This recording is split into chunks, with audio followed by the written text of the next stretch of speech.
Disclaimer, this is a topic that goes way deeper than the depth I'm diving into in this video. This video is not a breakdown of Chicago gang politics. In this video, my plan is to take an overall look at Bloodyhound Lil Jeff's life and legacy, commenting on what I feel could have led him into getting involved in street politics, and explaining why I feel he is given little, if any, chance to be anything other than the shooter he became. Thanks! I hope you enjoy. Jeffrey Harris, better known by his stage name, Bloodyhound Lil Jeff, is one of the hottest Chicago drill artists to come out of the Chicago drill scene in a minute. Many of his fans liken his music and criminal activity to other Chicago greats, such as King Von and Lil Durk, off how Jeffrey liked to rap about the criminal deviance he was actively partaking in. You see, in Chicago, there are no such thing as heroes to cheer for. Fans tend to gravitate towards the villains.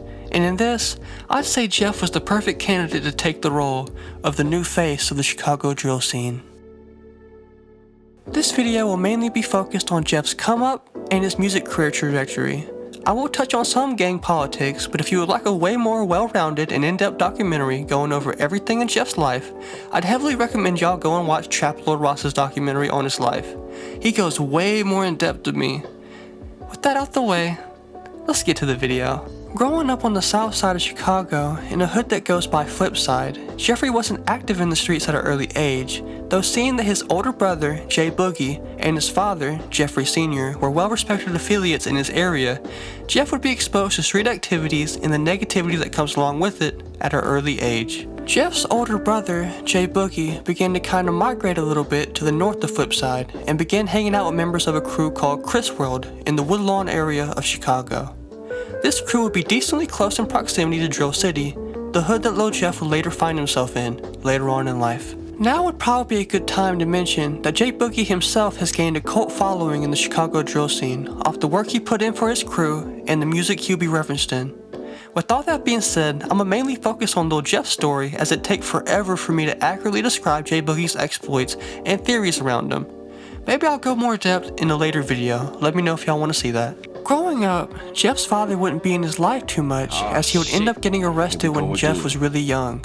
While Jeff says it didn't affect him too much, and he's cool with his dad now, not having a father figure in his life early led him to look for father figures in other avenues.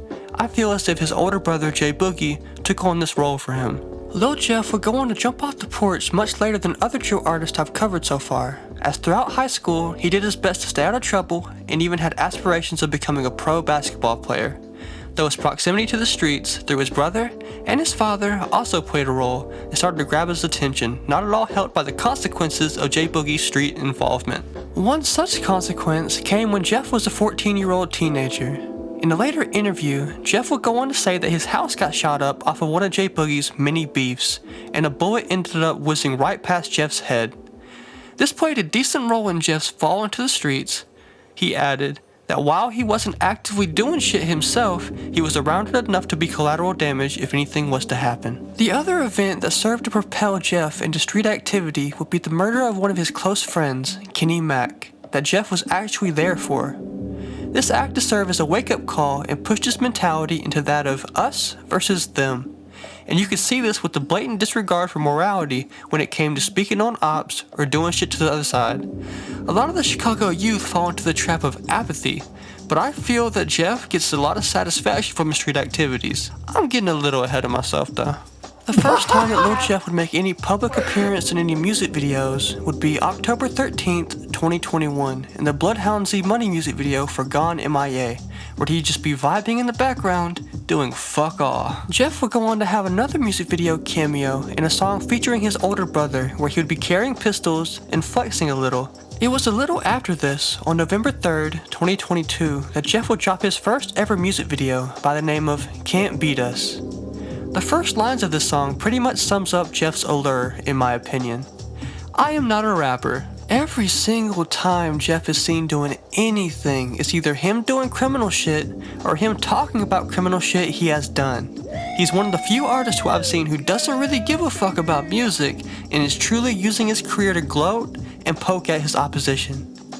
It's very entertaining, I can't count. Now, I don't want to go into all the bodies that Bloodyhound Lil Jeff is alleged to have caught, as there are other videos on YouTube, mainly Trap Lord Ross's video, that goes way further in depth than I could ever go. With that being said, I am going to talk on two situations. First being the double homicide of 16-year-old Robert Boston and 17-year-old Monterio Williams, and the second being the attempted murder of Trap City Rob that would end in Lil Jeff's death. First off, on January 26, 2024, Robert and Monterio would be leaving their school around lunchtime, only for a car full of Bloodhound affiliates, namely Lil Jeff, to pull up and let off shots. The reason for this brutal hit, according to Chiracology Reddit, is a stolen watch that originally belonged to Lil Jeff. Many Jeffologists even claim that Bloodyhound Lil Jeff's song "Ah" makes direct references to the shooting, with Jeff rapping, "They did what they did, and now gotta pay the consequence," and going on to make fun of the way they screamed when he shot him. Chicago is just real life Gotham. These motherfuckers are so devious, Jesus Christ. The murder of two teens outside their school would serve to grow Lil Jeff's name in the streets a lot. This actually put me onto his music, personally, with the song "Ah." Like, that says a lot about the Chicago drill scene, but I can't morally judge, dude. I listen to music. The hit that would go on to end Lil Jeff's spree of terror would be his attempted murder of Trap Money Rob. This shooting was caught on video, and while I'm not going to show it, I will partly describe what happens in it. Jeff comes in from off-screen, masked up and shooting at someone wearing bright yellow shorts, and as Jeff gets closer to finish him off, you can see a bullet hit Jeff in his head, and he almost instantly goes limp and falls over. The whole thing seemingly captured on a front porch camera. According to the comments on the shooting video, his friends spun back around the block to get his body and rush him to the hospital, but it was in vain, as Jeff was most likely dead, close to instantly given how he fell when the bullet hit him. Jeffrey's parents' reactions to his death were very tragic and telling of how Lil Jeff was raised. The mother, who before he had passed approved of his gang activity and the shootings he was involved in, was heartbroken, and his father, Jeffrey Sr., flexed that his son was killing the opposition and he vowed revenge for his murder. Now add that to Jeff's role model being Jay Boogie, a big name in the streets, and it paints a picture of a young kid who wanted to play ball getting sucked into the abyss by everyone and everything around him.